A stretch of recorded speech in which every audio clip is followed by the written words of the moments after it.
They say every town has a legend. Ours is no exception. Our legend revolves around a little 8-year-old girl named Chloe. According to the legend, about 65 years ago, a little girl named Chloe was abducted. The whole town searched everywhere for her, but she was never found. About a week or so later, a couple of hunters ran into the town saying that they had seen her. When they were asked where, they told everyone they saw the little girl in the woods at the edge of town. She was wandering around like she was lost. They called to her, but she just turned and looked at them. When they approached her, she just disappeared, vanished, like a ghost. Of course, the townspeople thought they were crazy, but they insisted on this story. Legend now states that Chloe was killed somewhere in the woods, and her ghost wanders the woods as a little lost soul, and that she won't ever be able to cross over to the spirit world until her body's found and properly laid to rest. I don't know if I really believe the story or not. I mean, I'm sure it's not the only murder in the woods and now the woods are haunted story out there. But when my two best friends, Rayleigh and Caleb, suggested we spend the summer looking for her, I figured sure, why not? It would be a lot better than being bored sitting around the house. So we all got together to make our plans. My first suggestion was to go out into the woods to see if we could actually spot the ghost. I mean, think about it. The whole thing is just a legend, a story, just like the Loch Ness Monster. And people saying they've seen her ghost is just like people saying they've seen Bigfoot or a UFO. It's all the same thing. Caleb wasn't too fond of the idea. He thought we'd be wasting the time we could be out looking for the body. But when Rayleigh agreed with me, he didn't have much of a choice. So we waited until our parents went to bed, then sneaked out of our houses and met at the park. Then, with flashlights in hand, we headed for the woods. A short spurt from the spray paint Rayleigh had brought marked the trees as we went deeper into the woods. We searched for what seemed like hours. Honestly, I wasn't expecting to find anything, and we didn't.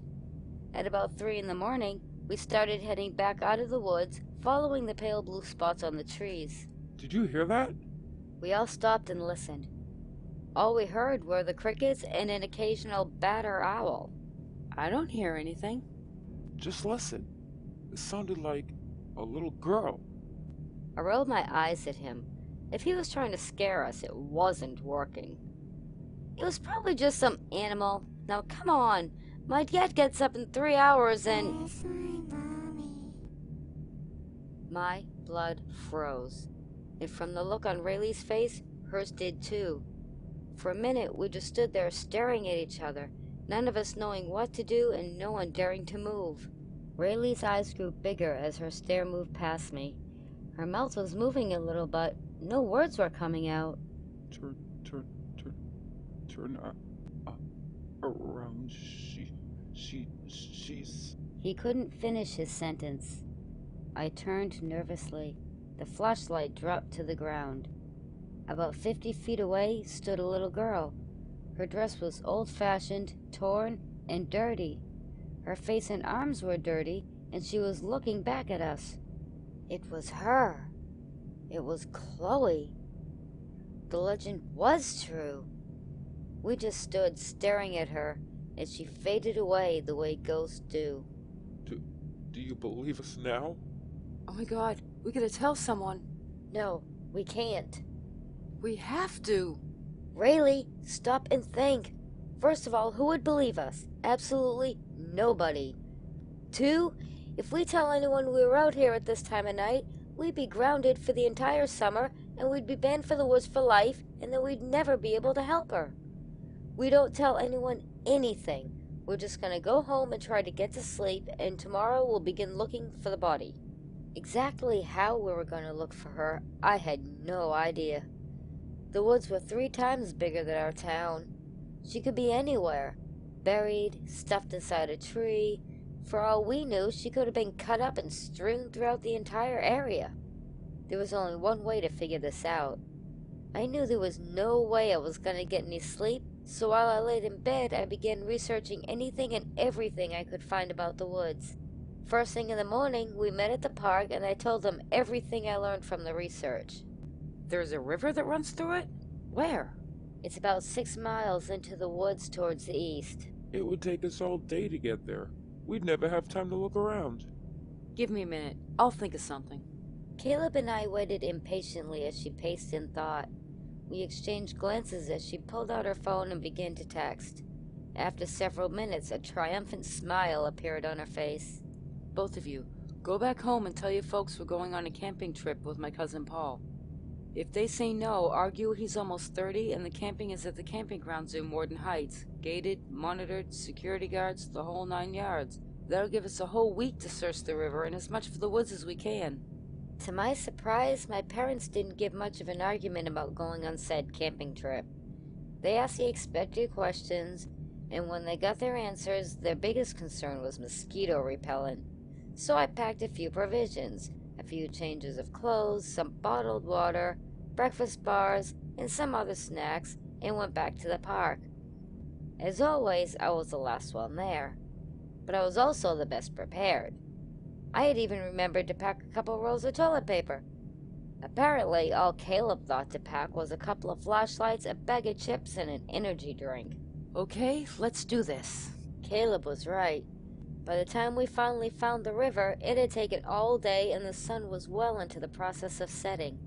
It was at that moment we realized all of us forgot to pack our sleeping gear. We laughed at each other, then sat on the ground to munch on some of the snacks I brought. I guess we could use our backpacks for pillows. I don't think I'll even be able to sleep. Me either. Why not? It's perfect sleeping weather out here. Didn't you notice we were being followed the whole time? Followed? By who? I didn't see anyone. By Chloe. She kept her distance, but yeah, she followed us the whole way here. Maybe she's trying to tell us something. No, she's probably hoping we're here to look for her body. So, did anyone bring a shovel? I've got a small collapsible one and a garden hoe. That's all I could find. I looked over at Chloe. For a few minutes we just watched each other and I started to feel a kind of connection. I know it sounds crazy, but I really felt like she knew we were there to try to help her, and I knew she wouldn't do anything ghost creepy to us and that would be okay for the night, which meant it would be okay to sleep. After a massive yawn forced its way out of me, I laid down using my backpack as a pillow and watched the sky until I fell asleep. We woke up surprisingly early and took about half an hour to collect ourselves before getting down to business. So how do we do this? Well, according to the research, her shoe was found near a bunch of rocks near the river, so I guess we'll try to find that. Which way do we go? I don't know. It said the west end, but we don't know where we are in comparison. Well, then it looks like we go one way for a while, and if we don't find anything, we'll go the other way. We gathered our things together and stood. That's when we saw it. A stick on the ground with the leaves directed downstream. The stick wasn't there last night. Something in my gut told me little Chloe was trying to help us out. We're going this way. So let's get going. I didn't know if Rayleigh and Caleb made the connection or not. They didn't say anything if they did.